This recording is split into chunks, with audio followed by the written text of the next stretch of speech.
So I want to provide you with a practical and integrated approach to breast cancer diagnosis, reviewing some of the things that Natasha has said, and drawing on the science and the wisdom that I've garnered over the years, working with thousands of women, either in the clinic or in support groups.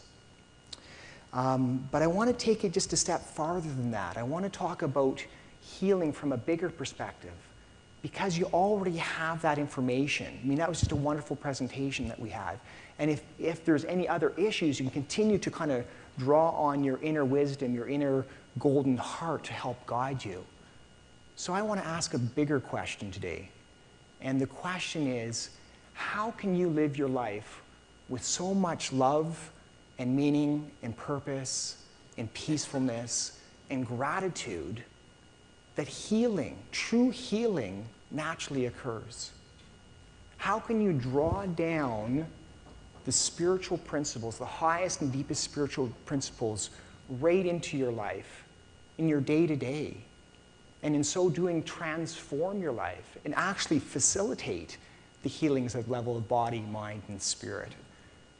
So really, I'm going to talk about the attitude that you bring towards your healing journey, and the fact that your attitude can actually influence the outcome, that the means creates, in a sense, the ends. So I'll talk about these practical things, but I really want to focus on love and how adopting a loving attitude towards yourself, towards others, and towards life itself can be profoundly healing. So that's what I want to really share with you today, is the attitude. The information is there. Let's look about the process of our own healing journey. I first was exposed to healing from a bigger perspective over 20 years ago when I was going through a time in my life that was a transition. I was in medical school and I didn't know what kind of doctor that I wanted to be. And I was interested in psychiatry. I was interested in people affected by addictions. And the universe had something else in mind, I think, and kind of guided me in that direction. And it happened, that life-altering moment in a library where the book kind of fell off the shelf into my lap. And the book was called Love, Medicine, and Miracles by Bernie Siegel. And as many of you know, I'm hearing a few claps in the background there. As many of you know, Bernie was a cancer surgeon, a pioneer in support groups. And something deep within his soul was pushing him forward to offer the wisdom that he was gaining to help people live between their office visits in such a full way. And as I read this book over 20 years ago, I actually remember crying in the subway because I knew that I wanted to do what Bernie was doing. And I was just touched by many of his ideas about healing and how to promote healing.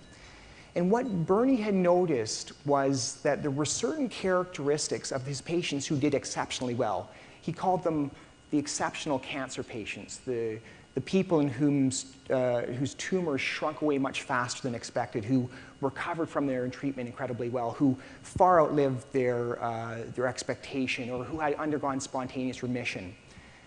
And as a quick aside, I want to say that I don't divide the world up into exceptional cancer patients and those who aren't exceptional, because I think we all have within ourselves that capacity to tap into something that's so deep and profound that actually can transform our life. So even the tiny acts of kindness can actually change our experience and how we perceive the experience.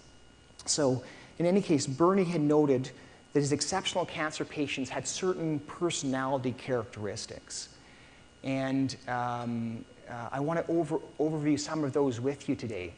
And the first one was that his patients were truly able to accept their diagnosis.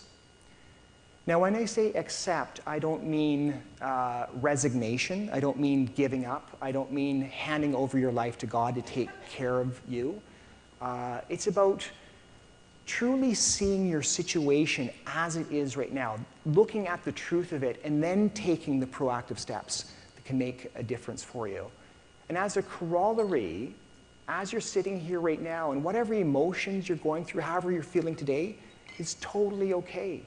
So that's the starting point. We don't have to struggle with the reality of how we're feeling, for instance. It just adds an extra layer of suffering. And I didn't really kind of understand that idea of acceptance until about 4 years ago, when I got an email from a dear friend of mine whose name is Karen. She had just had her 40th birthday. And Karen and I were very close in medical school. And after medical school, we had parted paths, and luckily it kind of caught up and started emailing each other and telling Christmas emails about our young families and all the crazy things that happen with kids. And I got this email from Karen 4 years ago, and he said, "Rob, can you please give me a call?" And immediately I thought to myself, I think somebody in Karen's family must have a cancer diagnosis. They want to talk to me about, mind, body, spirit, how do I empower myself, those type of things. And I got on the phone with Karen, actually with her husband, and her husband said, actually, it's Karen who's got the diagnosis. She had found a lump in her breast, had a lump in her armpit, had just undergone a mastectomy and had the surgery on her armpit. And when I heard that, my voice was kind of choked up, and I was almost in tears, and Karen got on the line, and she could tell that I was upset, because it's certainly much different when it's a friend who's got a cancer diagnosis than, serving people on the day-to-day in the clinic. And we started chatting, and I was so incredibly impressed with her calmness, with her solidity, with her determination in the moment, and she was just so peaceful. And I asked her about it, and she said, "Yeah, a lot of people say that to me." And she was so far to the point that people would say to her, "Karen, I know you're going to beat this cancer." And she'd say, "Well, geez, that's very nice. Thank you for saying that. But you know what? We don't know what's going to happen in the future." So she was so able to sit into reality that, she was very, very peaceful, and yet proactive at the same time, doing everything right, getting all the best medical care, and so on. And finally, she got tired of having to explain this to everybody, her position and her philosophy in life. So she sent out an email blast to all her friends and family to try to explain this. And she allowed me to share with everyone, and in fact in this book, her perspective on accepting. And it's the issue of accepting one's mortality. It's really kind of the elephant that's in the room here now, being able to accept that fact of life. And so I want to read to you what she wrote about that. She wrote, "But once I managed to accept the reality of my mortality had always been there, I could accept that nothing fundamental in my life had really changed with this diagnosis. I'm still the same me.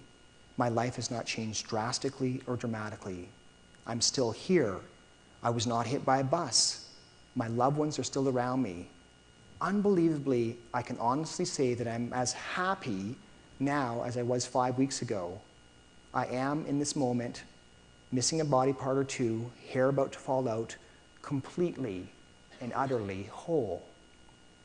And she goes on to write, "This allows me to see that the last few weeks and the year ahead as the first steps towards, rather than a plunge from, true wellness."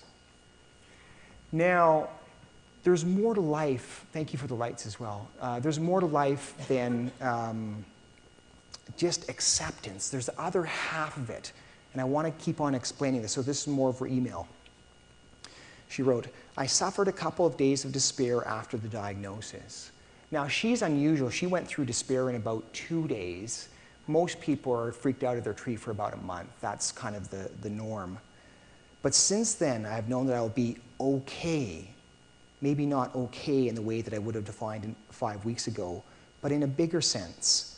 I felt that while I cannot be positive that I will beat this, I can be positive that I will have the courage to face what is ahead.